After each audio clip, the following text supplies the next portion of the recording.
Missiology III, Lecture 7, Part D. Talking about cockroaches in Texas where I'm moving to, and she started singing a La Cucaracha song. Adapt to the culture. And unto the Jews I became as a Jew, that I might gain the Jews. To them that are under the law, as under the law, that I might gain them that are under the law. To them that are without law, as without law, being not without law to God, but under the law to Christ. That I might gain them that are without law. To the weak became I as weak, that I might gain the weak. I made all things to all men, that I might by all means save some. Make sure you quote that, you know the context he's talking about.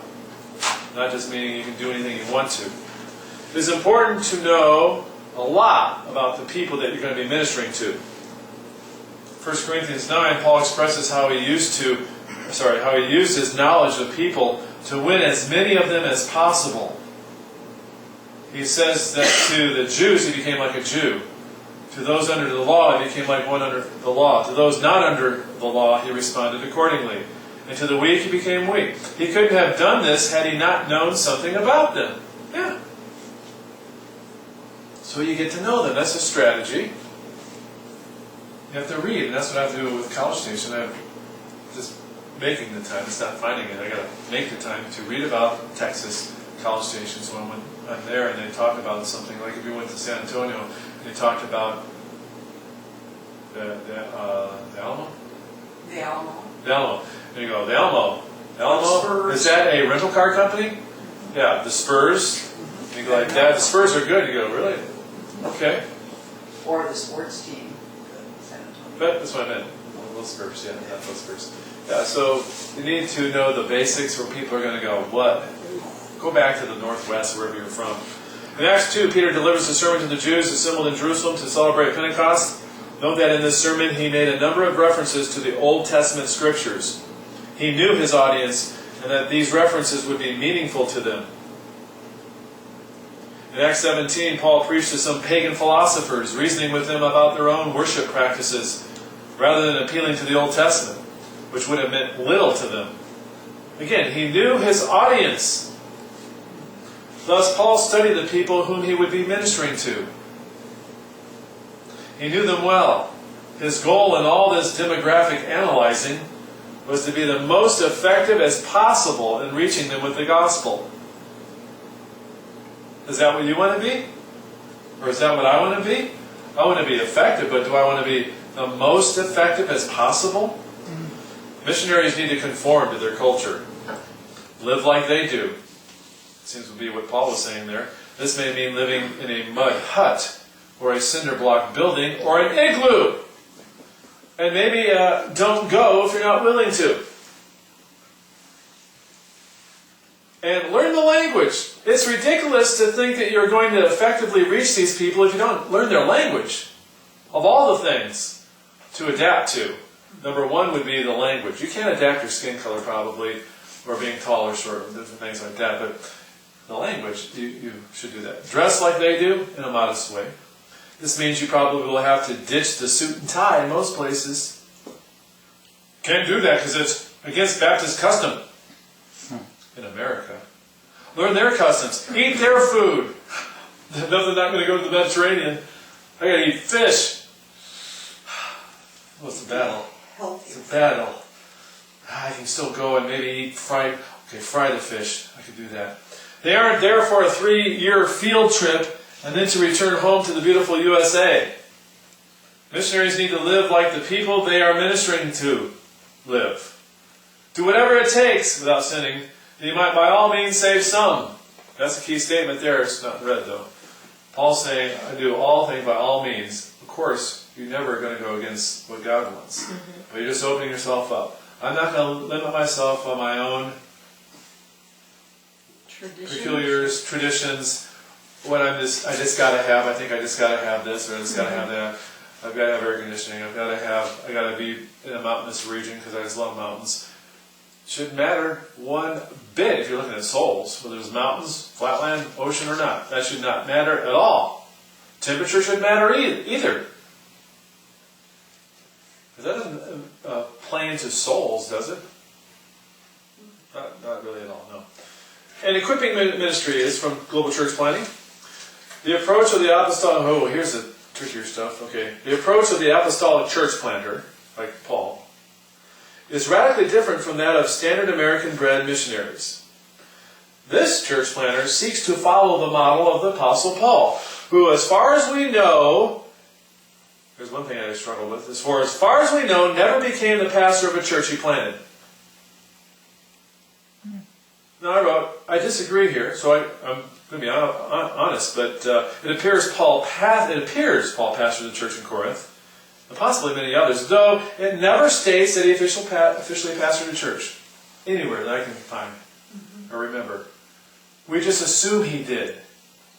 Remember, he's in a more, forget the apostle part, he's in a church planting, missionary, evangelist mode. Those that he calls his dear children and all that, well, he won them to the Lord. So you think, oh, well, that's the pastor in him. Or that's a nurse who cherisheth them. No, that's the, I won you to the Lord. And he did have spiritual responsibility for them. But can't he minister to these people and help them and form a church and not be the pastor of it? Yes. Cannot you guys form a church and no one from here be the pastor? Because I'm going to be the pastor of it, the church in Texas. So you're doing the same type of thing. Like Pastor Long is kind of in a way doing that, but he's not going to be the pastor of it. He's leading a church to do that. It's a separate entity. So it's got me to think, which I like to do sometimes, just for a little bit. It challenged my little box stretching, because I always thought Paul was the pastor of the church of Corinth.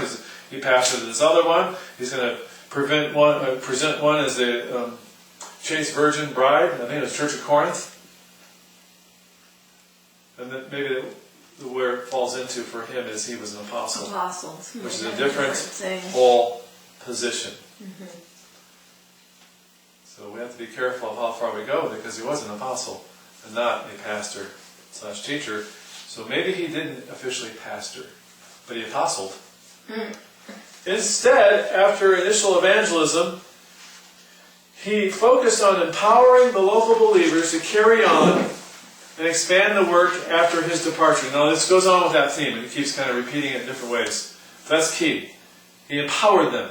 His ministry was more itinerant, seeking to plant reproducing churches with local leaders so that he could move on to pioneer work among new unreached peoples. That's key if you want to reach the whole entire world with one church or one person. You've got to go and move fast. And some things aren't just going to work out so well at first.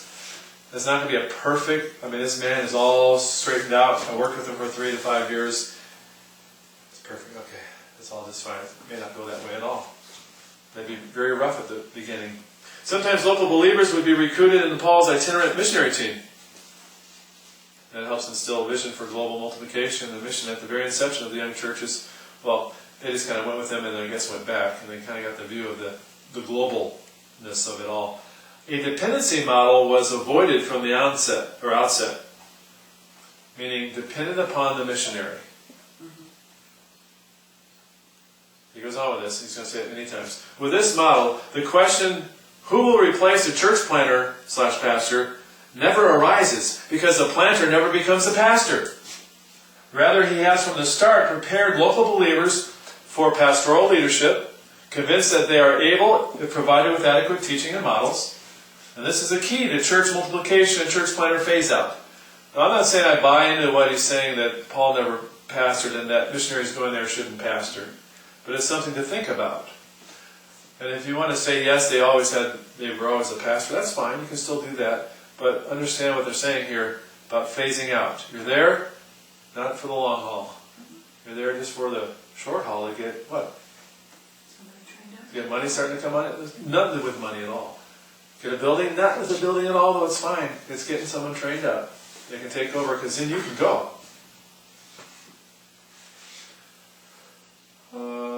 This approach has been advocated by numerous cross-cultural church planting practitioners and writers, and this goes way back. I have to study this out more. As early as 1851, Henry Venn, one of the first advocates of the three-self definition of church autonomy. See if you agree with these three parts. Self-propagating, self-governing, self-supporting. Three self, I like that.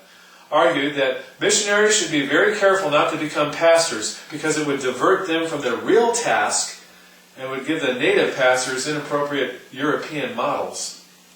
Because they're going to model after the American.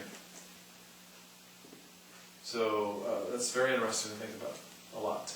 One pastor suggests a MAL approach to training local leaders. Model, assist, watch, and leave.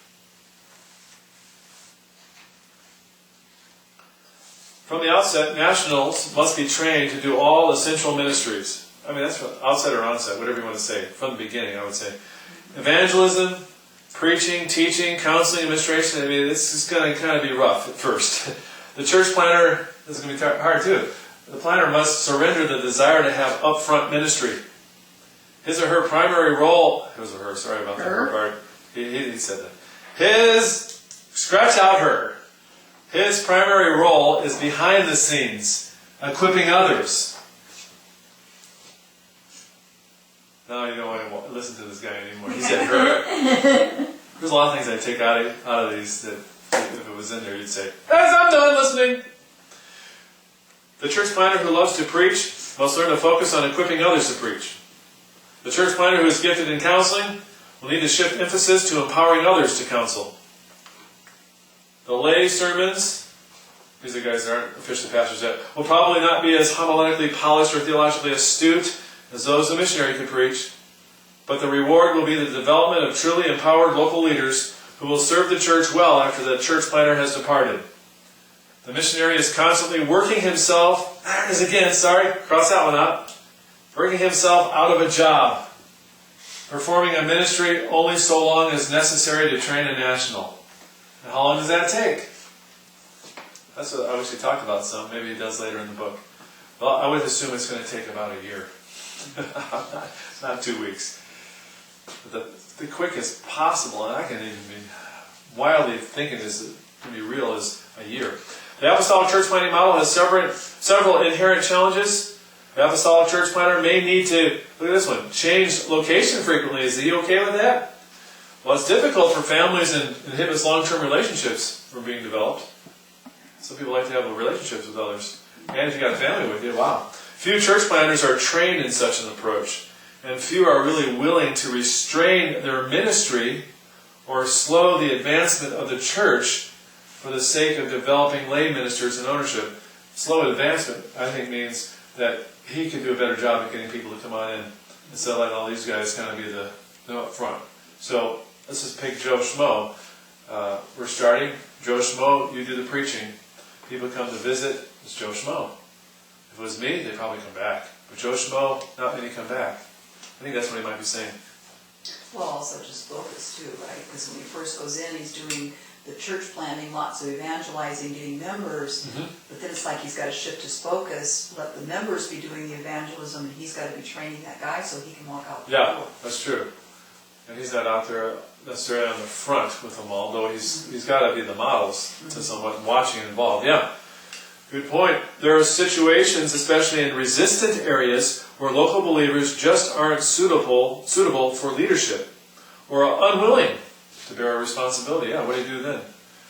Where new believers are illiterate or nomadic or come from a radically non-Christian worldview, the process of developing leaders in churches may be long and tedious. The early departure of the missionary may contribute to major problems in the new church, as the Apostle Paul experienced with the church in Corinth. And look what he says lastly, though. You thought, okay, good. Nevertheless, this is the approach that Paul used and has been used in most rapidly expanding church planting movements in responsive parts of the world. I mean, quick. Do it fast. I got some thinking to do.